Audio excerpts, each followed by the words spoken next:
So check this out. There's this story where Warren Buffett lends his all-time favorite business book to Bill Gates.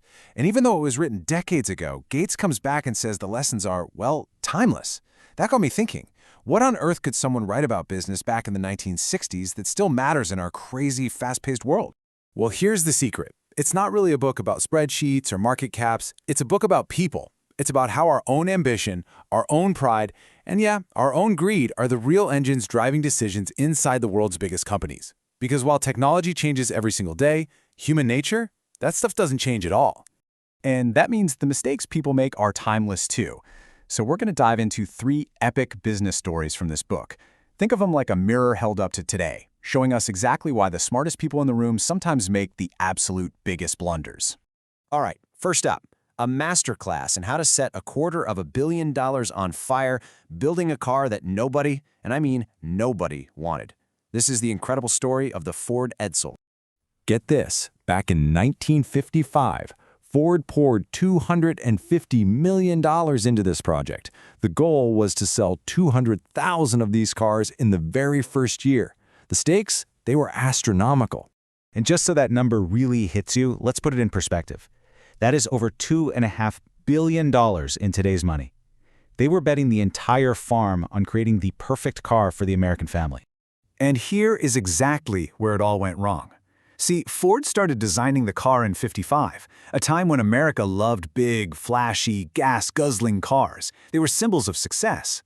But it took 2 whole years to build it. By the time the Edsel actually launched in 1957, the country was sliding into a recession.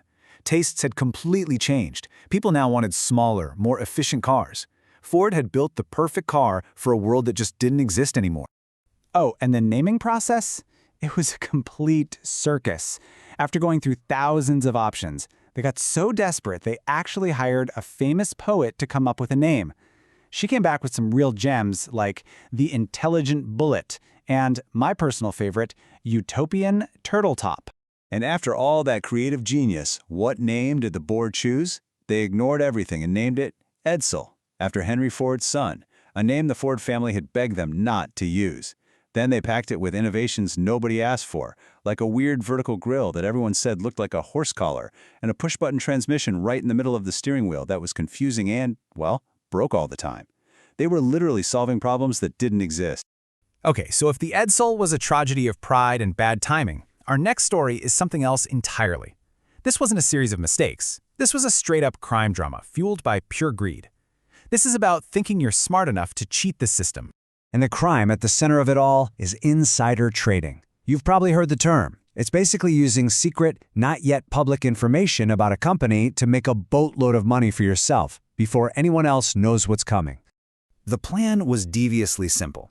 In the early 60s, a mining company called Texas Gulf hit the jackpot. They found a gigantic mineral deposit in Canada. We're talking tons of copper, zinc, and silver. To make the most of it, they had to keep it top secret while they bought up all the land around the discovery. But while the company was officially staying quiet, the handful of executives and engineers who knew the secret, they started buying up company stock like there was no tomorrow. But a secret that big is hard to keep. Rumors started to leak.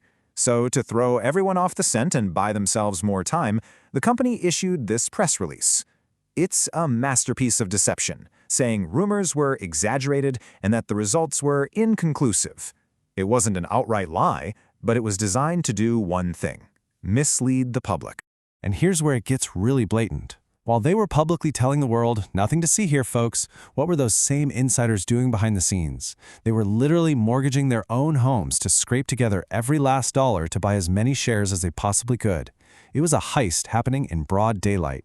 So when the news finally broke, the stock price exploded, and the insiders got filthy rich. But the court case that followed changed Wall Street forever. It set a brand new standard for fairness. Before this, an insider could trade the very second the news was announced. After this case, a new rule was born. Insiders have to wait a reasonable time for the news to actually reach the average person, giving everyone a fair shot. So we've seen pride and we've seen greed. For our last story, we go from a lie told to the public to a company where lying was basically part of the corporate culture.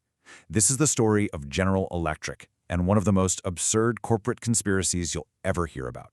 It turned out that for decades, GE and a bunch of other companies had been secretly meeting to fix prices. But what's truly mind-blowing is how GE handled it internally. On paper, they had Directive 25, this super strict ironclad rule that said you could not, under any circumstances, talk to competitors about pricing. Every manager had to sign it.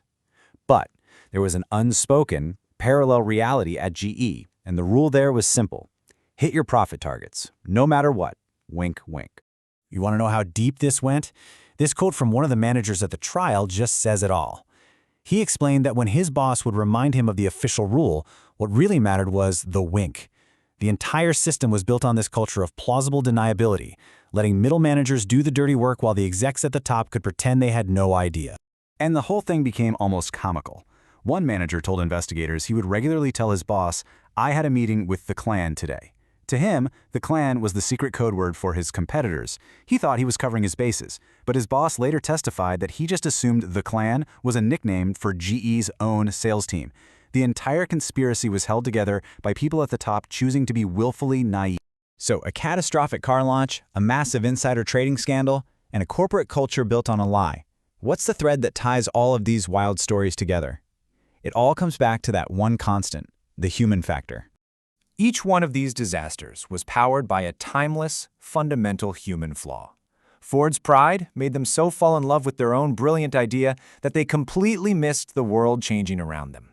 Texas Gulf's insiders were corrupted by the greed that comes with secret knowledge, and GE's entire system was poisoned by a culture of hypocrisy and denial.